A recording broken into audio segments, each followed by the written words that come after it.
Hello and welcome to another episode of Latitude. By downing a Russian warplane, Turkey, as a member of NATO, could possibly be attempting to draw NATO into a conflict with Russia, and the signs are that if the situation spins out of control, this could be the start of another Cold War. We have Dr. Sreeram Chaulia, who's the Dean of the Jindal School of International Affairs, and we have for the first time on our show the distinguished journalist, Mr. Prem Shankar Jha, because you see, until now, some of us who've been following the crisis in Syria, what was appearing was that it wasn't without doubt that the US had played a role in the creation of the ISIS, knowingly or inadvertently. That will be established in due course of time. But clearly, Turkey, which was really behind the scenes a player and a kind of proxy for the Western powers in dealing with the ISIS, had huge business links with the ISIS, also had business links with Iran, which it shares a border with.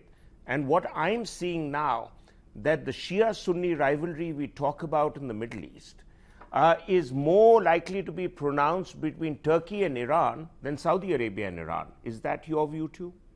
I think Turkey has evolved. I mean, initially they were not into this sectarian business. But what has happened over time is for President Erdogan, his domestic constituency is largely Orthodox Sunni.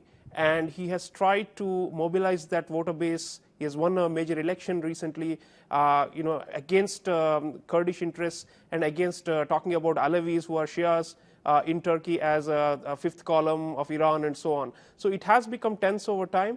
And what is clear is for Turkey, there's also a neo-Ottomanist urge.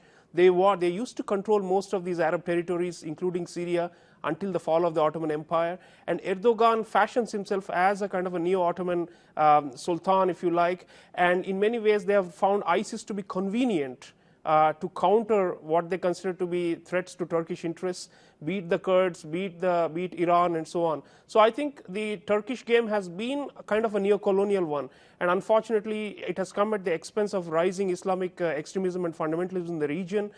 So for a so-called secular state like Turkey, which is governed by an Islamist party, this is bad news for the region. Dr. Chaulia, as far as the Russians, and I want to get the discussion back onto the possibility of a Cold War.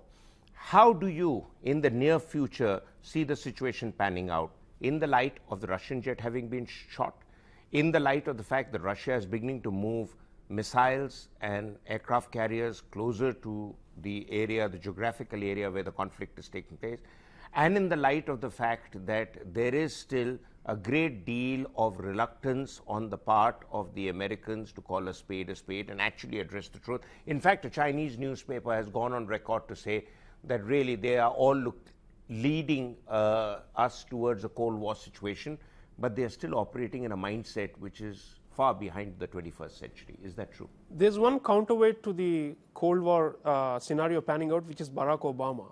I think he is more sensible than the hawks in the Pentagon and in the right-wing establishment of the US government. He is very clear. In fact, they have been sending signals to Turkey to seal the border. Otherwise, what's happened is that this ISIS protectorates and all these hardline jihadist groups who have been pampered by Turkey, including Ahrar-al-Sham and all these proxies of Turkey, they are growing and growing. And the real problem is that Russia is attacking not just ISIS, but some of these other jihadist groups, which have been pawns for Turkey to establish its statelets in northern Syria. So I think Obama has been clear. He has been, in fact, there is a word in the Wall Street Journal that the US government is now asking Turkey, saying enough is enough, you need to seal the border. So at least behind the scenes, they are sending a tough message. On the other hand, there is NATO.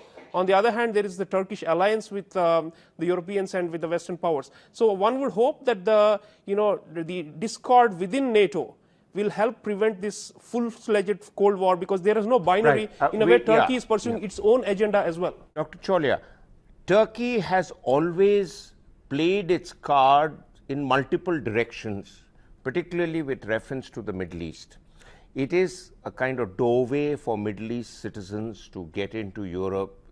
The refugee crisis showed us that all over again. It is also a path for many of the Arab countries to funnel their oil resources through into Europe. It is also now trying to emerge as really the leader of the Sunni world. And as Mr. Jha just referred, Prime Minister Erdogan is not averse to rethinking a role for Turkey in a larger foreign policy agenda.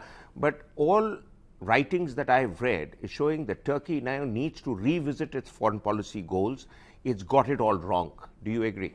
Yeah, it's become a spoiler actually for regional stability and peace. And one way of turning this back is by looking at the domestic situation. I mean, ISIS is very active in Turkey today. They have carried out suicide bombings in the capital city, killing more than 100 people. Their worst terrorist attacks are already happening. So there is a blowback already happening within Turkey as a result of playing with fire in Syria. But unfortunately, the refugee crisis is now helping Erdogan to become a bargainer. So with the Europeans are now agreed to pay more than $3 or $4 billion to Turkey and allow all other concessions to Turkey in return for Turkey restraining the Syrian and the Afghan and other refugees from crossing over into Greece and compound the crisis that's already underway in Europe. So in a way, Erdogan initially started his career trying to befriend the Europeans and trying to get Turkey membership of the EU.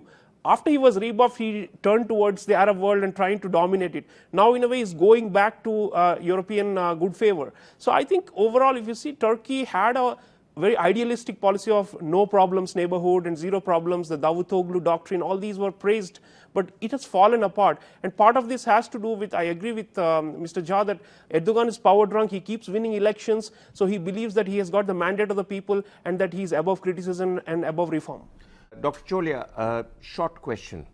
How do you see the entire agenda of the West to keep looking at regime change and creating one problem after another?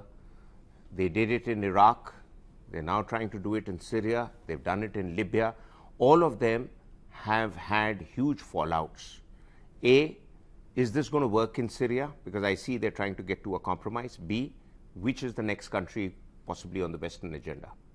I think the regime change in many ways has been discredited now because the blowback effect has been severe. What we saw on the streets of Paris some time ago is that, exactly that. So I think they're realizing that these terrorists, unfortunately in the West, they are still caught in a cocoon where they think that they, as in the Islamic extremists, hate us because we are free and we love freedom and that kind of thing. The reality is there is a pushback against these misadventures, these military misadventures, these proxy wars, and this attempt to interfere to try and tweak the destinies of these ancient lands as per the Western strategic intent. So in a way, I think we have moved, and Obama in many ways signifies that reluctance to interfere. But I'm afraid Obama's term is coming to a close soon in a year's time, and we are likely to have a more right-wing president in the White House. So in the long run, the lessons have not been learned. Thank you very much, sir, for being with us on this discussion.